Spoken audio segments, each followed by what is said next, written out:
the 1st of January. Now, multi-award-winning choreographer Wayne McGregor is a man on a mission, forever on the lookout for new ideas to spark new ways of thinking about and doing dance. For his latest work, entitled Far, Wayne's been working with scientists from around the world. But what's in it for the men in the white coats? Clemency Burton-Hill dropped in on rehearsals to find out more. Wayne McGregor is one of the world's greatest and most innovative choreographers, taking the field of dance into previously uncharted territory.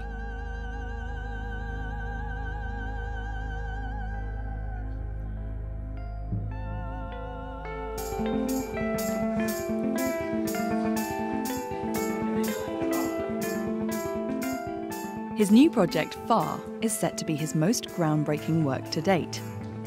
I went to the Jerwood Space in London to delve into his creative process. I don't think there's anyone quite like Wayne McGregor on the planet.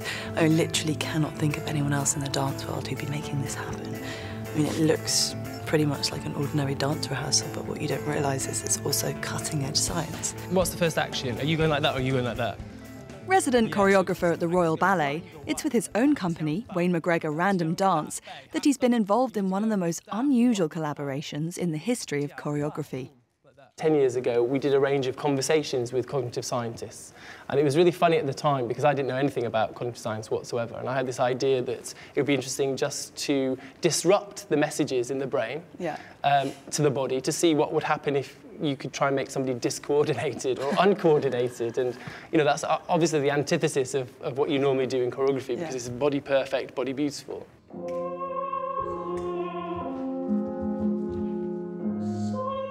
Since 2003, McGregor has been collaborating with cognitive scientists to generate new understandings of creativity.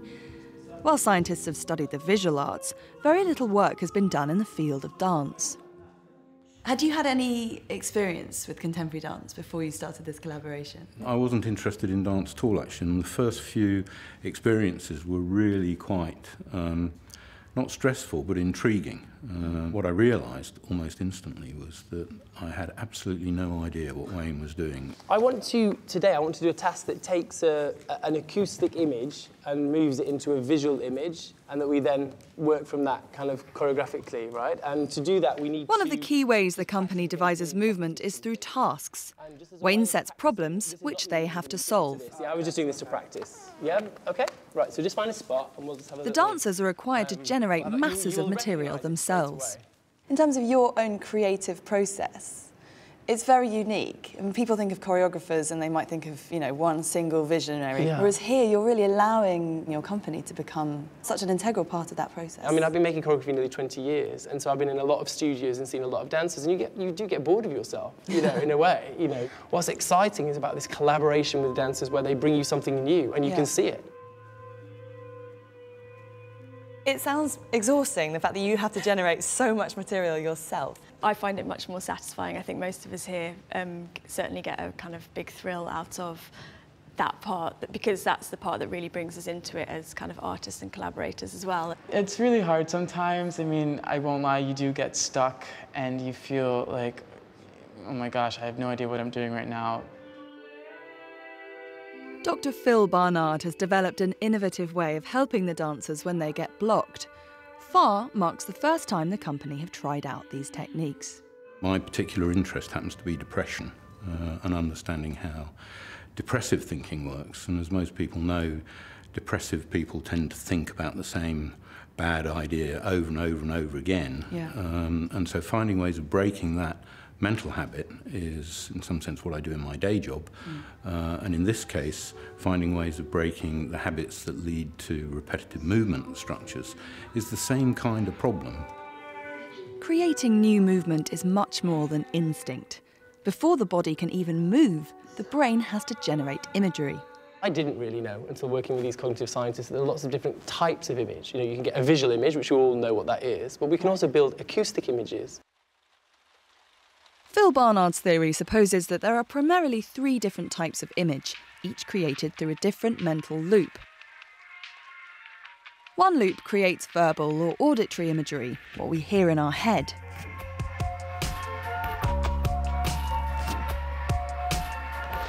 Another loop creates visual imagery. This could be imagining the melody as a line or a shape. And the third loop is the deep schema, which creates images based on instinct, emotion, and experience. The first point of departure when you're moving is actually imagining. Yeah. So if you're always imagining in the same way, most likely you're always moving in the same way. Yeah. The dancers apply this knowledge to create more unusual imagery and produce more innovative forms of dance. Did you have any background in science at all, or was this all new to you? No, it was totally new. So was that very daunting when you first started out? It was very much like, what? So they really, at the beginning, they really need to go to explain you everything. It is a very challenging thing, and I have to keep kind of bringing myself back and saying, oh, am I on task? Am I really working within that loop? Or have I kind of drifted into what feels comfortable to me?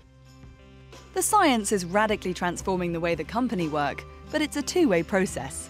For the scientists, the company offers a fascinating insight into creative collaboration, what they call distributed creative cognition.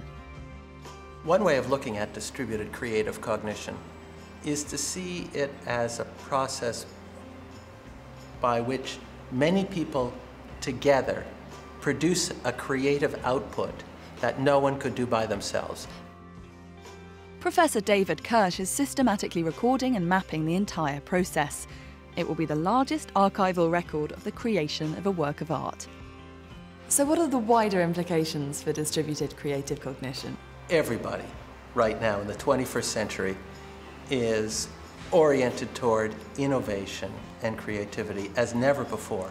Apple is a design company, an innovator, not a technology company. So any insight we can get from areas which are reliable producers of highly creative new work, maybe some of the ideas that are effective there can apply across that domain. And what about you, just as a human being, sitting there watching this piece of art? Well, for me, it's just a delight, of course. You know, it's a big difference from working in an experimental context. Isn't exactly the norm of my field. It's 2 weeks to go before the show's premiere at Sadler's Wells. With the work still in progress, the team have moved through to the Laban Theatre in Deptford for the tech rehearsal. It's the first time the dancers have tried out this work on a stage.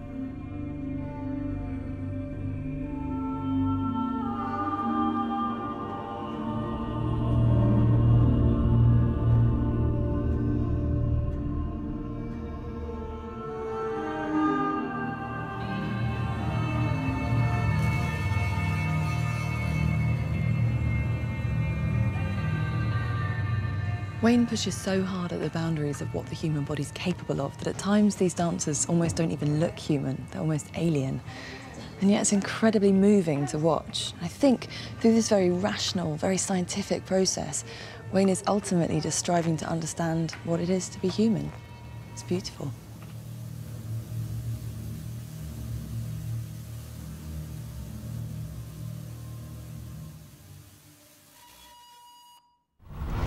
Far is on at Sadler's Wells in London until Saturday and goes on tour across the UK next year.